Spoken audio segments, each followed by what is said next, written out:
اهلا بيكم في حلقه جديده من حلقات الفانتزي الاقرع موسم 24-25 من فانتزي الدوري الانجليزي.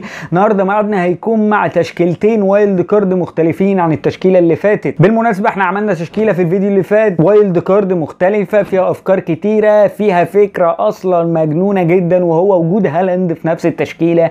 انا مش فاهم بصراحه عملتها ازاي، بس كان لازم انها تتعمل، ده لوحده افكار تانية.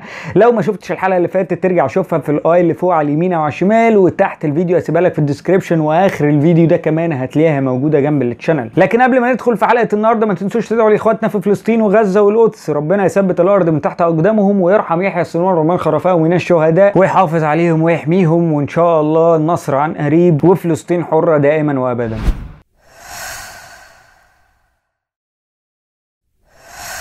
انا كنت بفكر بصراحه ان انا اتكلم عن الوايلد كارد ومعاه حلقه بقى كامله كده، وايلد كارد بوايلد كارد تاني فيه هالاند وواحد من غير هالاند وواحد مش عارف بمين وواحد من غير مين، ومعاهم حلقه النصايح تبيع مين وتجيب مين. قلت بس لا هيبقى فيه لخبطه والحلقه هتطول اكتر ما هي طويله، فخلينا نتكلم على التشكيلتين بتوع الوايلد كارد بس في الحلقه دي. ان شاء الله هيبقى في حلقه في نص الاسبوع اللي جاي كمان هنتكلم فيها عن تبيع مين وتجيب مين، وان شاء الله لو قدرنا نعمل حلقه اخر الاسبوع عن فريقي للجوله ال 12. فريق كارثي بس ما علينا، يعني احنا مكملين الحمد لله، وهي ماشيه الحمد لله ماشي. طول ما انا شايف السهم الاخضر يبقى انا مرضي، بس خلاص كده. الوايلد كارد الاولاني هيكون بالدبابه البشريه هالاند، وعشان كده انا لبست له التيشيرت ده. التيشيرت ده انا لابسه ليه؟ لا مؤاخذه، يعني كان في بني ادم قبل هالاند بسنه سنتين كده ولا حاجه، ما اعرفش والله. المهم يعني ان هو كان اسمه ايه، اجويرو ده بقى يمين شمال فوق تحت بيتشقلب، وهو اصلا كان حته قد كده وطاير عمال. انا عشان كده لبست التيشيرت ده. يا رب روحوا تحضر ويمسك بقى، يمسك السلسله دي ويثبت للناس، يثبت لهم هالاند ينزل كده بقى يرزعهم هاتريك في توتنهام. اقسم بالله بص هالاند مش هيبدها، مش هيبص، مش هيشم ولا هيشوف بعد اسمعوا مني والله، بعد التوقف الدولي ده جوارديولا اللي اقرع وانا هقرع انا كمان. فبص هتقلب ولا حد هيسمي ولا هيشوف على السيتي عمره ما كان كده. هو بيجي ماتشين 3 يا جدعان والله وهتلاقوه في الاخر واخد الدوري عادي جدا يعني، وهالاند ده هتلاقيه جايب 60 جون وطالع هداف. فيا جدعان اللي هيهق كده ولا كده والله هيتأذي. ما علينا يعني. المهم خلينا نشوف التشكيله بتاعه الوايلد كارد اللي موجود فيها الدبابه البشريه هالاند. في حراسه المرمى عندنا هيكون سيلز وفابيانسكي، وفي الدفاع هيكون برجيس ولويس هال وجابرييل وايات نوري ونصير مزراوي. عندك جابرييل الخيار الوحيد اللي انا شايف ان هو هيكون دافع فيه بصراحه في الدفاع.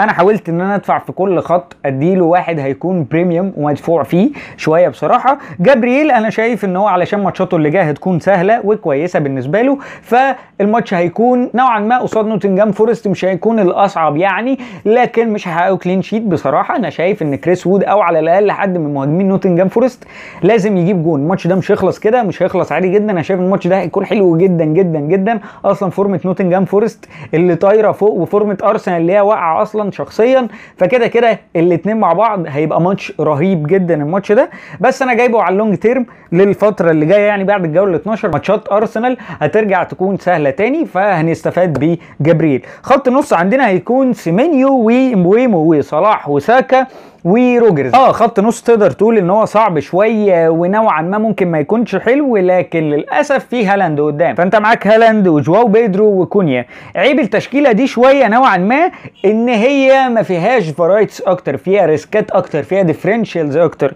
فيها. وخلي بالك التشكيلتين اللي انا بتكلم عنهم دول اكتر من 100 مليون، فحط في دماغك وحط في اعتبارك ان انت لازم يكون معاك اكتر من 100 مليون علشان تعرف تجيب اللعيبه دي كلها. بس بالنسبه لي بصراحه انا شايف ان خط النص نوعا ما متناسب. روجرز ماتشاته كويسه، مبويمو ماتشاته كويسه، سيمينيو كمان ماتشاته كويسه، فما فيش حاجه فيهم تقدر تخليك انك تبيعهم. الحاجه الوحيده اللي اقدر اقول لك عليها هي ان مبويمو هو كفر اكتر يعني لويسا او لحد من برينتفورد هو او ويسا، الاثنين مهمين جدا. وانا بصراحه شايف ان مبويمو هيكون احسن للخيارات الهجوميه اكتر وكويسه عكس ويسا، وارخص كمان حد زي جواو بيدرو او ويلبك كمان مع كونيا مع ويسا حتى شخصيا، او حتى لو عليت شويه في عندك راؤول راؤول خيمينيز كمان كويس جدا مع سميث رو، عاملين ثنائيه هايله جدا في فولهام. فكل ده مع الدبابه البشريه هالاند احنا ما نسيناهوش. قدامه ماتش حلو جدا قصاد توتنهام، دفاع توتنهام كارثي، بس هالاند عمال يفوت في ماتشات سهله جدا ما فيش اسهل من كده. فهل هيفوق قصاد دفاع توتنهام اللي هو الكارثه اصلا؟ ساوثهامبتون لوحدهم بيجيبوا فيه مجوان، فمش عارفين بصراحه.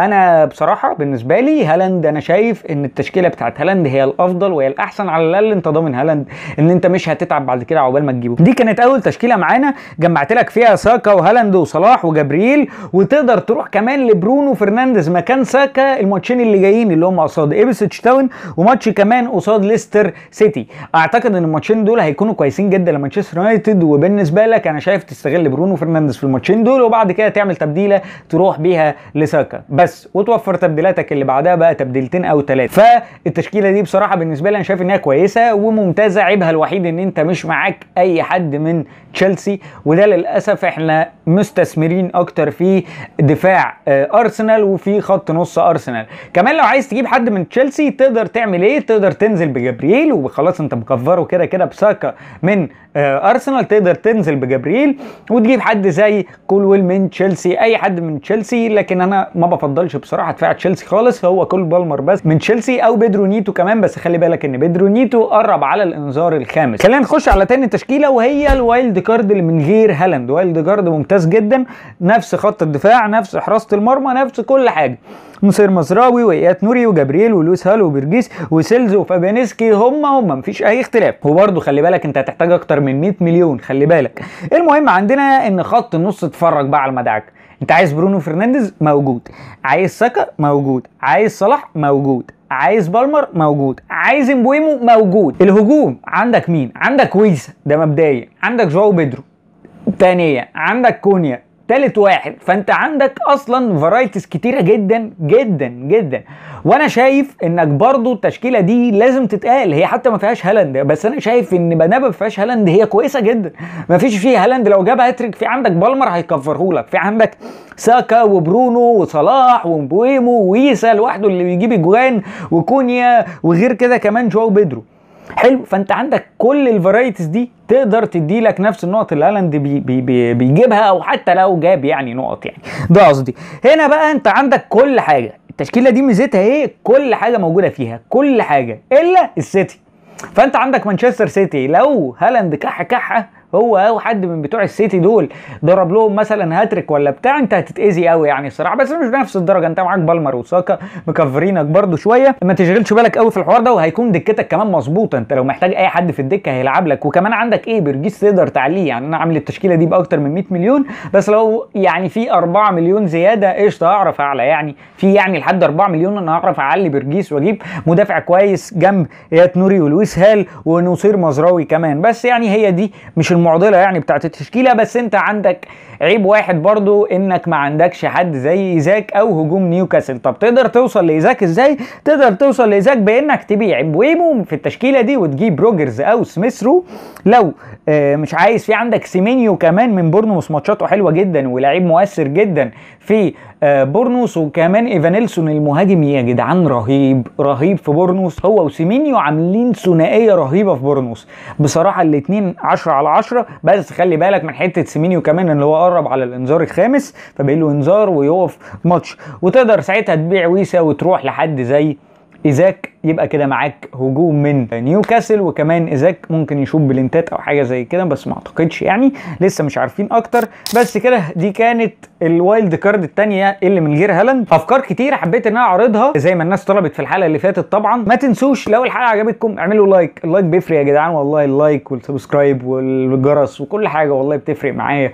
انا مبسوط حتى بالدعم القليل اللي انتوا بتدعموني بيه، لان بصراحه الارقام دي بالنسبه لكم ممكن تكون ارقام صغيره 100 و200 وحاجات كده، بس بالنسبه لنا والله ارقام كبيره جدا. استمروا فيها وكملوا فيها اكتر واكتر واكتر، انا بجد ببقى مبسوط. لو الحلقه عجبتك اعمل لايك، لو المونتاج عجبك اعمل لايك وشير وسبسكرايب، وعرف الناس اكتر ان في واحد هنا هيقرع من اللي اقرع ذات نفسه، ومن هالاند كمان هو ذات نفسه هيقرع من الاجوان دي. يا رب يا رب يعني هالاند، يعني يا رب اللي معاه هالاند ربنا يوفقه، والرب اللي مش معاه هالاند ربنا يوفقه برضه. انا مش عارف ازاي، بس هي كده يعني. ان شاء الله ربنا يسهلها الجو اللي جاي، وهيكون في حلقه جايه زي ما عرفتكم في نص الاسبوع ان شاء الله هنتكلم فيها عن النصايح اكتر بقى. لو انت مش هتعمل وايلد كارد بس عندك لعيبه بتفكر انك تبيعها ولعيبه بتفكر انك تجيبها، هنتكلم اكتر في البوينت دي. مش عارف هنتكلم فيها ازاي، انت عندك لعيبه كتير قوي عايز تجيبها ولعيبه كتير قوي عايز تبيعها، فالموضوع هيكون صعب جدا، لكن استنونا.